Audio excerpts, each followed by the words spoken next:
For the repair of the fire alarm control by Seaplus, the following procedures were necessary.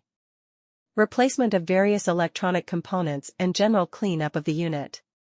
For testing we use 24-volt DC. By turning on the unit reacts accordingly and we can see that the LEDs lights up.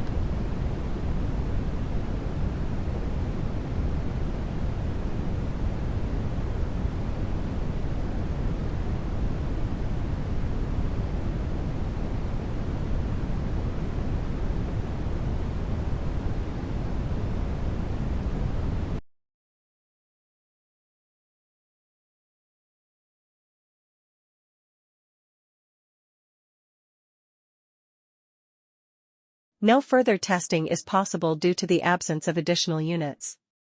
It is now clear that the fire alarm control by Seaplus is working successfully and is ready to be delivered to the client.